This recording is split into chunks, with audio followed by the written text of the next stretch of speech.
हमारे साथी राज्य मंत्री प्रोफेसर एसपी सिंह बघेल जी, हमारे साथी राज्य मंत्री जॉर्ज कुरियन साहब, महाराष्ट्र के मत्स्य पालन मंत्री माननीय श्री नितेश नीलम राणे जी, गुजरात के मत्स्य पालन मंत्री माननीय श्री राघव जी भाई पटेल जी, गोवा के माननीय मंत्री श्री नीलकंठ हलारणकर जी, कर्नाटक के माननीय मंत्री श्री मनकला सिंह वैद्य जी, आंध्र प्रदेश के माननीय मंत्री किंजरापू अच्छनायडू जी, मत्स्य पालन विभाग के सचिव अभिलक्ष लेखी साहब, संयुक्त सचिव श्रीमती नीतू प्रसाद जी, विभिन्न राज्यों के आए प्रधान सचिव सचिवगण, एनएफडीबी के सीओ विजय बेहरा साहब, डॉक्टर विजय बेहरा साहब, आईसीएआर के डीडीजी श्री जेके जैना साहब,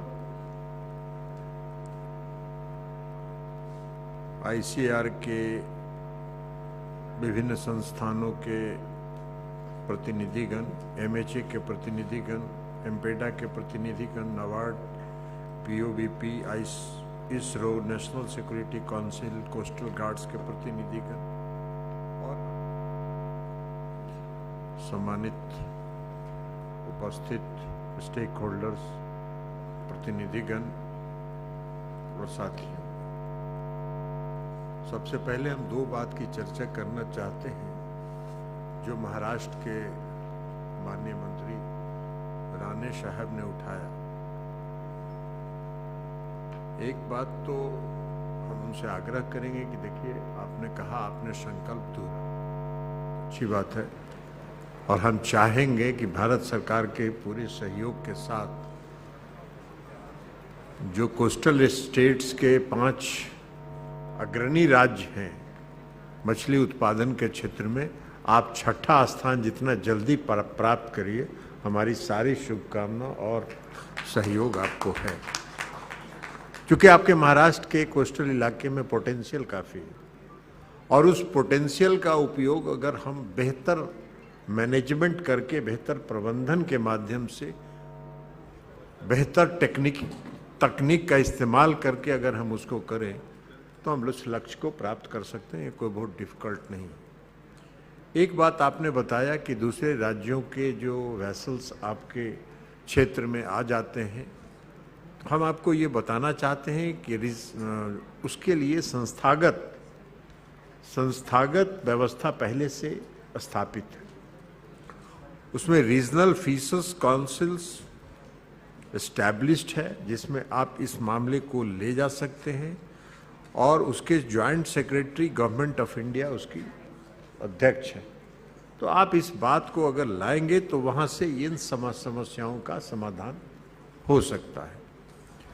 दूसरा, गुजरात के माननीय मंत्री भाई राघव भाई पटेल जी ने झींगा पालन के बारे में एक सवाल उठाया। हम उनको ये बताना चाहते हैं कि जो झींगा पालन के श्रिम्प प्रोडक्शन के लिए जो सेंट्रल एक्वाकल्चर एक्ट है, उस एक्ट में पहले ही 2023 में संशोधन कर दिया गया और यह मामला सुप्रीम कोर्ट में गया था और सुप्रीम कोर्ट में जाने के बाद यह संशोधन हुआ। उसमें पहले से जो बने हुए थे उन सबों को ध्वस्त करने की बात थी, तो उसको सुरक्षित करके 2 किलोमीटर के अंदर का रेशियो है। अब उसको और भारत सरकार के लिए डाइल्यूट करना संभव नहीं है, तो इसलिए ये आपके हम संज्ञान में लाना चाहते हैं। अब आप सभी यहाँ कोस्टल स्टेट्स के माननीय मंत्रीगण हैं, कोस्टल स्टेट्स के अधिकारी हैं, कोस्टल स्टेट्स के फिश प्रोडक्शन के साथ जुड़े हुए प्रतिनिधि हैं। आप सबको मालूम है, सबों ने बताया कि लगभग 11,000 से ज़्यादा किलोमीटर का हमारा कोस्टल इलाका है और जो हमारा EEZ है, एक्सक्लूसिव इकोनॉमिक जोन, वो लगभग 20.2 लाख वर्ग किलोमीटर में फैला हुआ है। अब आप समझिए कि हमारे पास कितना बड़ा क्षेत्र है जो मैरीन फिशरीज को बढ़ा सकता है। और यह पूरा 9 कोस्टल स्टेट्स और 4 जो केंद्र शासित प्रदेश हैं उसमें ये पूरा फैला हुआ है। तो ये 9 राज्य और 4 केंद्रीय शासित प्रदेश हैं। ये अगर पूरे बेहतर मैनेजमेंट के साथ काम करें और फिश प्रोडक्शन को बढ़ाएं तो हम इस देश की अर्थव्यवस्था में कितना बड़ा योगदान कर सकते हैं। और देश की सिर्फ हम अर्थव्यवस्था में ही योगदान नहीं कर सकते हैं, बल्कि जो हमारे इस सेक्टर के साथ जुड़े हुए जो फिशर्समैन हैं उनकी आजीविका को हम सुरक्षित कर सकते हैं, उनके भविष्य को हम सुरक्षित कर सकते हैं। तो ये एक बहुत बड़ा काम है जिसको हमारे आदरणीय प्रधानमंत्री नरेंद्र मोदी जी ने 2019 में उनकी जो विजनरी ताकत है उस विजन को उन्होंने विजुअलाइज किया। और विजुअलाइज करने के बाद 2019 में उन्होंने जो फिशरी और एनिमल हस्बेंड्री डिपार्टमेंट पहले एग्रीकल्चर के साथ था, कृषि विभाग के साथ जुड़ा हुआ था, उसको उन्होंने अलग किया। क्योंकि उनको ये दिखाई पड़ा, उनको लगा कि ऐसा सेक्टर है जिसमें काफ़ी संभावनाएं हैं और काफ़ी बड़ी आबादी इससे प्रभावित होती है और देश की अर्थव्यवस्था में यह बहुत बड़ा योगदान कर सकता है। तो इसलिए उन्होंने उसको बाइफरकेट करके अलग मंत्रालय की स्थापना की और वहां से यह यात्रा शुरू हुई 2019। उसके पहले उन्होंने 2014 में जब इस देश की सत्ता संभाली तो 2014 में उन्होंने शुरू किया ब्लू रिवॉल्यूशन। अब ब्लू रिवॉल्यूशन किया, उसके बाद प्रधानमंत्री मत्स्य संपदा योजना चलाया, उसके बाद उन्होंने प्रधानमंत्री मत्स्य किसान समृद्धि सह योजना प्रारंभ किया और FIDF जो fishery infrastructure and aquaculture development fund create किया, जिससे हम फिशरी सेक्टर में इंफ्रास्ट्रक्चर को डेवलप कर सकते थे। अब आप समझें कि 10 साल के अंदर 38,572 करोड़ के इन्वेस्टमेंट के साथ FIDF उन्होंने प्रारंभ किया। और इसका ये परिणाम है, आपने सुना कि इसका ये परिणाम है कि आज उनके पहल का परिणाम है, आदरणीय प्रधानमंत्री नरेंद्र मोदी जी का जो इनिशिएटिव रहा, उस इनिशिएटिव का आज रिजल्ट है कि हम दुनिया में दूसरे नंबर पर फिश प्रोडक्शन में, वर्ल्ड में हम सेकेंड लार्जेस्ट कंट्री हैं फिश प्रोडक्शन के मामले में। फिश प्रोडक्शन का जो ग्रोथ है, आज हम 8% वैश्विक मछली उत्पादन जो है उसमें हम 8% का कंट्रीब्यूशन प्रति वर्ष हम कर रहे हैं। 2013-14 में हमारा फिश प्रोडक्शन मात्र 96 लाख टन था, 96 लाख टन था, जो 10 साल के अंदर 2023-24 में बढ़ के 184.02 लाख टन हो गया। अब आप समझिए कि कितना बड़ा जंप है, कितना बड़ा ग्रोथ है। और ये ग्रोथ जो हुआ है वो प्रधानमंत्री नरेंद्र मोदी जी के इनिशिएटिव के कारण हुआ है। अब हम आज एक्सपोर्ट भी कर रहे हैं और एक्सपोर्ट जब हम 2013-14 तक मात्र 30,213 करोड़ रुपए का एक्सपोर्ट था 13-14 तक, आज 10 साल के बाद जस्ट डबल हो गया हमारा एक्सपोर्ट, 60,524 करोड़ रुपए का आज हम एक्सपोर्ट कर रहे हैं, हम निर्यात कर रहे हैं अपनी मछली का। तो ये इससे बड़ा हम देश की अर्थव्यवस्था में बहुत बड़ा योगदान कर रहे हैं इस सेक्टर के माध्यम से। लेकिन एक्सपोर्ट को और बढ़ाया जा सकता है, इसको डबल किया जा सकता है। कई तरह के इनिशिएटिव हमारा मंत्रालय आदरणीय प्रधानमंत्री नरेंद्र मोदी जी के निर्देश पर हम सब लोग काम कर रहे हैं। उस पर हम सब लोग उसको बढ़ाने का उपाय कर रहे हैं। हम लोग 60,000 करोड़ को हमारा जो पोटेंशियल है, हमारी जो उपलब्धता है, उस उपलब्धता का इस्तेमाल अगर करके हम उसको और डबल कर सकते हैं। हम 60,000 को 120 करोड़ तक भी 60,000 को जस्ट डबल कर सकते हैं। 1,20,000 करोड़ तक हम इसको पहुंचा सकते हैं। तो इसलिए हम लोग उस दिशा में कार्रवाई कर रहे हैं। अभी आपने देखा होगा कि बजट अनाउंसमेंट में, जो इस साल के बजट अनाउंसमेंट में माननीय वित्त मंत्री ने घोषणा किया है कि हम अंडमान निकोबार में और लक्षद्वीप में फिशिंग इंफ्रास्ट्रक्चर डेवलप करने का प्रयास करेंगे। हम उसके लिए इन्वेस्ट करेंगे।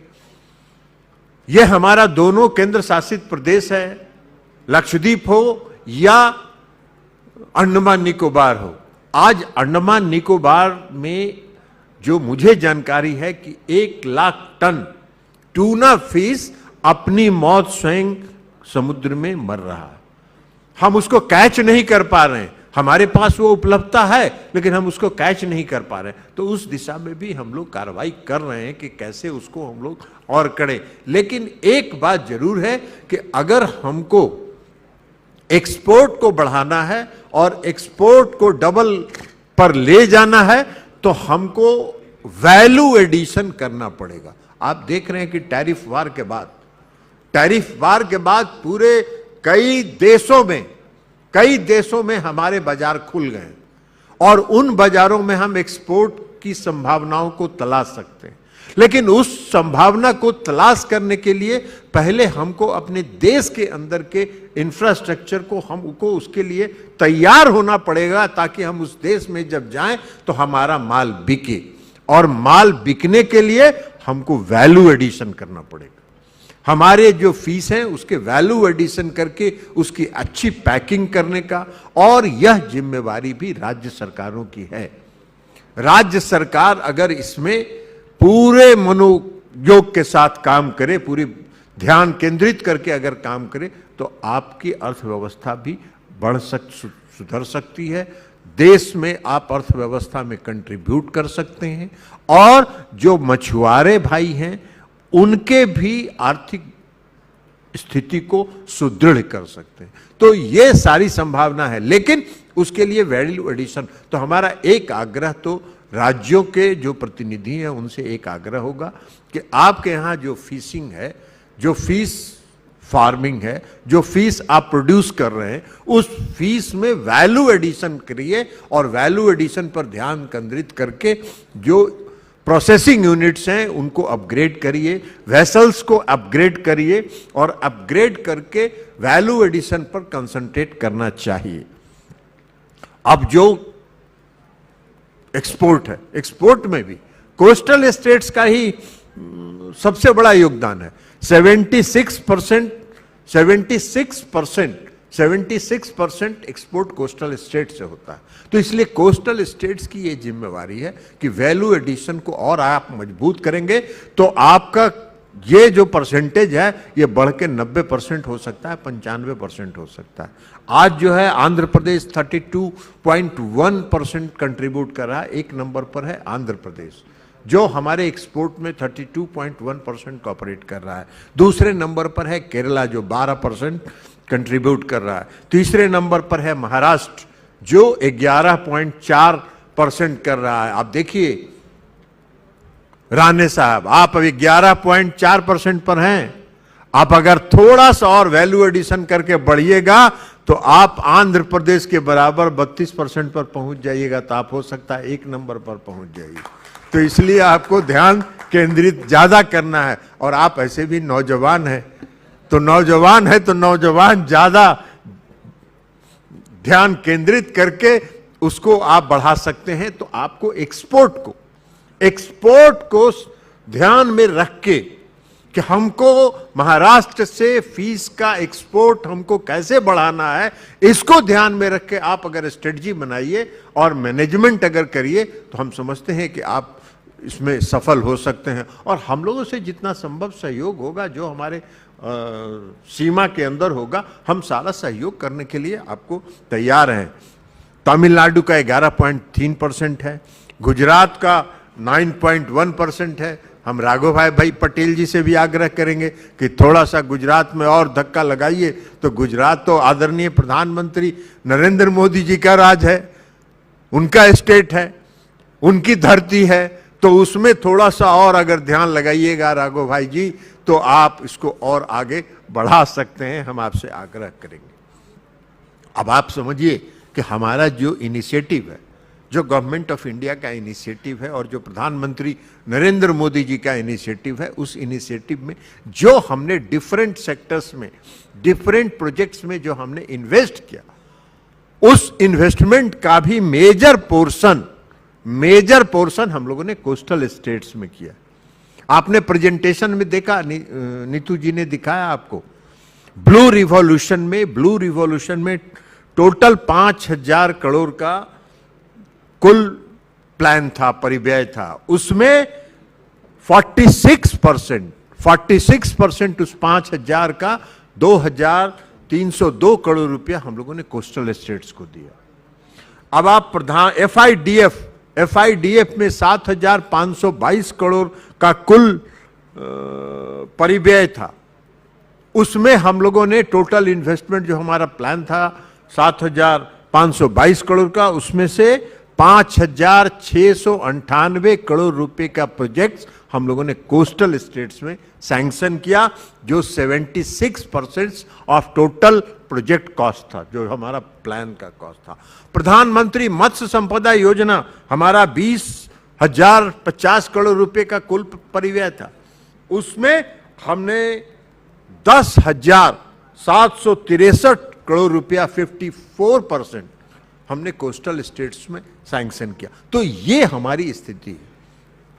अब कोस्टल्स में जो समुद्री इलाके हैं, उसके अलावा जो एक्सक्लूसिव इकोनॉमिक जोन है, उसमें अभी सेक्रेटरी साहब ने आपको बताया कि हमारा जो क्षमता है, जो हमारी कैपेसिटी है, वो 53.1 लाख टन की है। लेकिन आज हम हार्वेस्ट कर रहे हैं, उसमें हम 44.9 लाख टन ही हम हार्वेस्ट कर रहे हैं। तो उसमें भी हमारा स्कोप काफी है। लेकिन जो इंडिकेशन है वो ये बताता है कि इस फिशिंग में, कैचिंग में ठहराव की संभावना है। और ये जो ठहराव की संभावना है, ये हमारे लिए चैलेंज है। इसको हमको ठहराव को नहीं आने देना है। और उसके लिए इसका अर्थ क्या है? इसका अर्थ यह है कि हमको उसको अगर रोकना है तो हम सस्टेनेबल सुनिश्चित करना होगा हमको।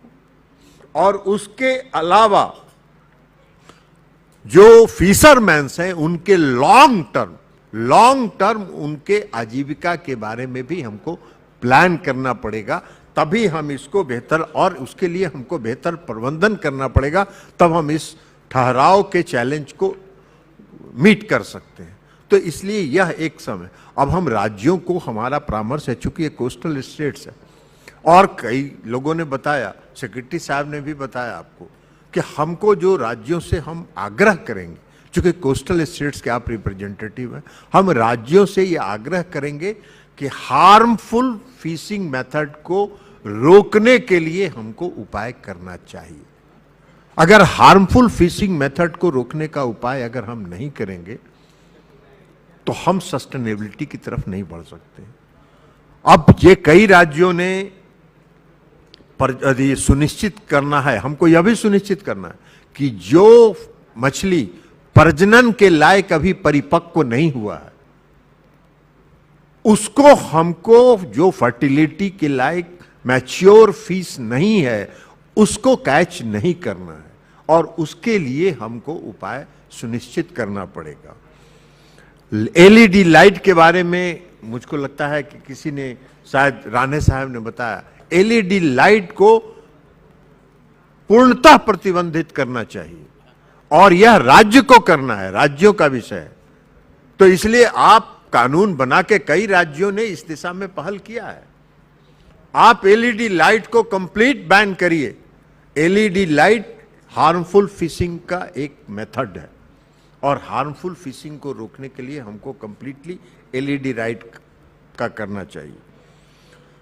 और आर्टिफिशियल लाइट का आर्टिफिशियल लाइट का उपयोग को भी बंद करना पड़ेगा। ये सारा काम हम अगर करेंगे तभी हम हार्मफुल फिशिंग को रोक सकते हैं। हमको छोटे जाल का उपयोग करना, जो अभी हम आपने देखा कि हमने यहाँ कुछ डिस्ट्रीब्यूट किया छोटे जाल को, जिसमें इस तरह के मछलियों को, टर्टल वगैरह को एक्सक्लूड करने का है, उस पर हमको ध्यान देना चाहिए। और इस पर जितने भी हार्मफुल फिशिंग है, इस पर राज्य सरकार को काम करना है। कई राज्यों ने इसमें बेहतर काम किया है, कई राज्यों ने बेहतर काम किया, और हम उन राज्यों को बधाई देना चाहते हैं, हम उन राज्यों को धन्यवाद देना चाहते हैं कि आपने बेहतर काम किया है। लेकिन जो राज्य बचे हैं, उन राज्यों से मेरा आग्रह है कि आपको इस पर हार्मफुल फिशिंग के मेथड्स को आइडेंटिफाई करना चाहिए और उसको आइडेंटिफाई करके उस पर रोकने के लिए कार्रवाई करना चाहिए। कई राज्यों ने जो मिनिमम लीगल साइज को भी आइडेंटिफाई किया कि मछली पकड़ने के लिए आपको मिनिमम लीगल साइज ये हो, तो ये हमको कार्रवाई करना है। तो इसलिए हम सभी कोस्टल स्टेट्स के रिप्रेजेंटेटिव से आग्रह करेंगे कि हार्मफुल फिशिंग को रोकने के लिए आप अपने स्तर पर कार्रवाई करें। मैरीन फिशरीज केंद्र और राज्य दोनों की संयुक्त जिम्मेवारी है, और हम दोनों को साथ मिलके, केंद्र और राज्य को साथ मिलके इसको रोकना पड़ेगा। 2017 में national policy on marine fisheries में यह निहित है। कहीं से कोई कानून और आगे बनाने की जरूरत नहीं है। 2017 national policy on marine fisheries में सारे प्रावधान निहित हैं, उनको पर ध्यान केंद्रित करके हमको आगे बढ़ना है। तो अच्छा, अभी हम सबको मिलकर, राज्य को, स्टेट्स को मिलकर, सभी स्टेक होल्डर्स का कॉपरेशन लेके, सबको लेके हम लोगों को काम करना चाहिए। हमको पीएमएमएसवाई के तहत हमने बायोडायवर्सिटी और फिश स्टॉक में सुधार के लिए कई उपाय किए हैं। आपको सेक्रेटरी साहब ने बताया, नीतू जी ज्वाइंट सेक्रेटरी ने प्रेजेंटेशन में बताया, हम उसको दोहराना नहीं चाहते। लेकिन बायोडायवर्सिटी और फिश स्टॉक में सुधार करने के लिए, उसके लैंडिंग सेंटर्स के लिए, हार्बर्स के लिए कई इनिशिएटिव पीएमएमएसवाई में हम लोगों ने, मंत्रालय ने लिया है। तो इसलिए आप उसको करना। एक और इनिशिएटिव जो लिया है आर्टिफिशियल रिप्स का, आर्टिफिशियल रिप्स जो है वो सबसे इंपॉर्टेंट है। अभी हम लोगों ने जो इनिशिएटिव लिया है 100% गवर्नमेंट ऑफ इंडिया का स्पॉन्सर्ड स्कीम है। 100 कोस्टल फिशिंग विलेजेस को हम लोगों ने क्लाइमेट रेसिलेंट विलेज के रूप में विकसित करने का फैसला किया है। आपने देखा कि कई लोगों को हम लोगों ने स्वीकृति पत्र आज बांटा है, और उसका जो नोडल डिपार्टमेंट है एनएफडीबी है, नेशनल फिशरी डेवलपमेंट बोर्ड है, और वो उसको एक्सिक्यूट कर रहा है।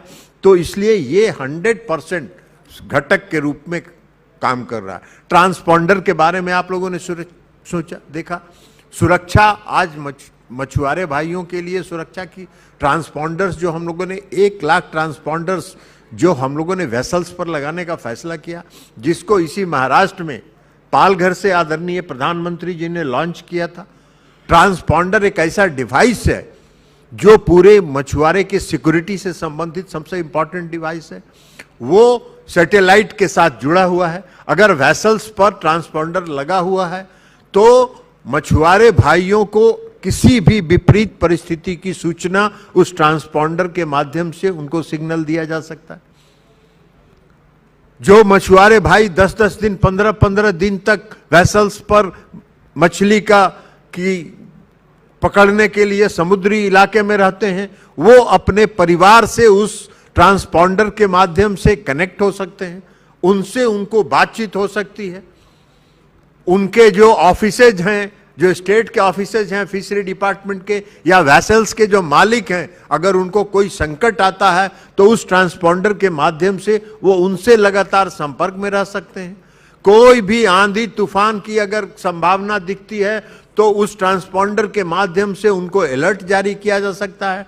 ट्रांसपॉन्डर आपको यह भी सिग्नल देगा कि कौन सा कैच का आपका स्टॉक जो है सी में, वो सैटेलाइट से इमेज करके वो बताएगा, वेसल्स में कम्युनिकेट करेगा कि आप इधर उधर ज्यादा दौड़े नहीं, बौके नहीं, आपके नजदीक इतने किलोमीटर के इस दूरी पर आपका फीस उपलब्ध है, उसको कैच करने के लिए ये करें। तो उससे उनका फ्यूल भी बचेगा, वो इधर उधर समय कम लगेगा, कैच ज्यादा हो सकेगा, फिशिंग ज्यादा कर सकेंगे वो। ये सारी सुविधा उस ट्रांसपॉन्डर के माध्यम से दी गई है और ये पूरा सैटेलाइट के साथ जुड़ा हुआ है। आप अगर इंटरनेशनल बॉर्डर क्रॉस कर रहे हैं, आप अगर बॉर्डर क्रॉस कर रहे हैं, तो उसकी भी सूचना अलर्ट उस ट्रांसपॉन्डर के माध्यम से वेसल को मिलेगा कि आप बॉर्डर क्रॉस नहीं करिए, बॉर्डर क्रॉस कर रहे हैं आप। तो यह अलर्ट भी उस ट्रांसपॉन्डर के माध्यम से मिलेगा। तो एक ही बहुत ही इंपॉर्टेंट सिक्योरिटी डिवाइस है जो आज हम 1 लाख मुफ्त हम सभी वेसल्स पर, 1 लाख वेसल्स पर लगाने का हम प्रयास कर रहे हैं। केसीसी, आपने देखा कि केसीसी, हम किसान क्रेडिट कार्ड, उनकी आजीविका को उसको बढ़ाने के लिए केसीसी कार्ड्स का वितरण हो रहा है। लगभग तटीय राज्यों में 1,30,000 से ज्यादा केसीसी कार्ड्स डिस्ट्रीब्यूट किए जा चुके हैं फिशर्समैन को। ग्रुप इंश्योरेंस का पॉलिसी केंद्र की सरकार ने, आदरणीय नरेंद्र मोदी जी की सरकार ने किया। प्रधानमंत्री नरेंद्र मोदी जी का यह संकल्प था, अगर कोई फिशिंग के दौरान कोई व्यक्ति की मौत होती है तो 5 लाख रुपए का उसका इंश्योरेंस का कवर है। कोई अगर गंभीर रूप से घायल होता है तो 2.5 लाख रुपए का कवर है, और अगर कोई साधारण चोट के लिए अस्पताल में जाता है तो 25,000 रुपए के ग्रुप इंश्योरेंस से कवर है। तो ये सारे उपाय किए गए हैं और सारे इनिशिएटिव लिए गए हैं।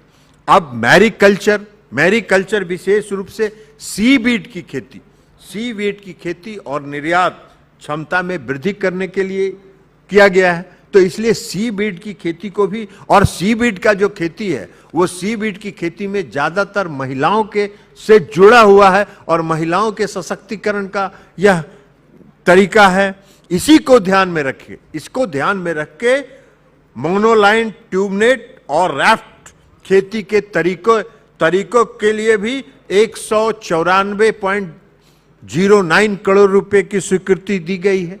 तो ये सारा काम किया जा रहा है और इसके कारण हम लोग जो ब्लू नीली क्रांति के निष्कर्ष पर हम लोग पहुंच सकते हैं। तो इन सभी चीजों पर कोस्टल स्टेट्स को ध्यान देने की आवश्यकता है।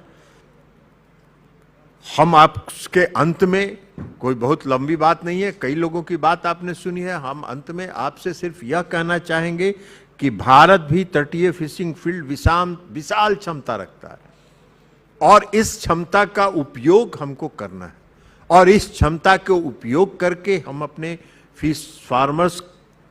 फिशरमैन्स के इकोनॉमी को भी बेहतर कर सकते हैं, देश की अर्थव्यवस्था को भी हम बढ़ा सकते हैं, उसमें योगदान कर सकते हैं, हम मछुआरा भाइयों को आजीविका प्रदान कर सकते हैं।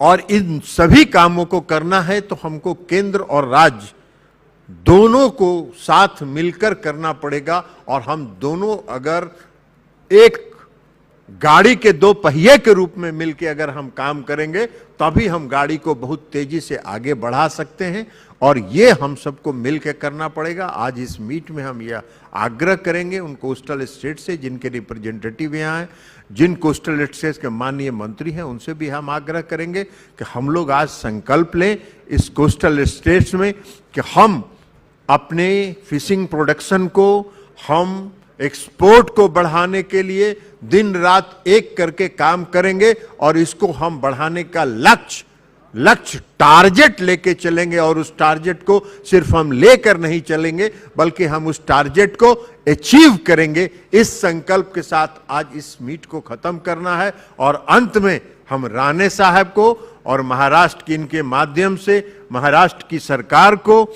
और जो महाराष्ट्र के सरकार के जो सभी अधिकारीगण हैं, उन सबको हम विशेष तौर पर धन्यवाद देना चाहते हैं यहाँ की बेहतर व्यवस्था करने के लिए, यहाँ हम सबों को के रहने ये के लिए जो आपने सहयोग किया, उसके लिए हम विशेष तौर पर राणे साहब, आपकी पूरी टीम को और आपकी राज्य सरकार को हम धन्यवाद देते हैं और आपसे आग्रह करते हैं कि आप अपने माननीय मुख्यमंत्री, जो हमारे मित्र भी हैं, देवेंद्र फडणवीस साहब को, उनको भी कहिएगा कि हम आए थे यहाँ सम्मेलन में और उनको भी हमने नमस्कार किया, उनको भी हमने धन्यवाद दिया है। यह आप संदेश मेरा उन तक जरूर पहुंचाइएगा। और इसी के साथ कि हम सबको आज संकल्प लेके यहाँ से जाना है कि हर कोस्टल स्टेट्स में फिश प्रोडक्शन को बढ़ाएंगे, एक्सपोर्ट को बढ़ाएंगे, वैल्यू एडिशन को ऐड करेंगे, हार्मफुल फिशिंग को बंद करने के लिए जितना भी हो सकता है सख्त से सख्त कदम उठाएंगे।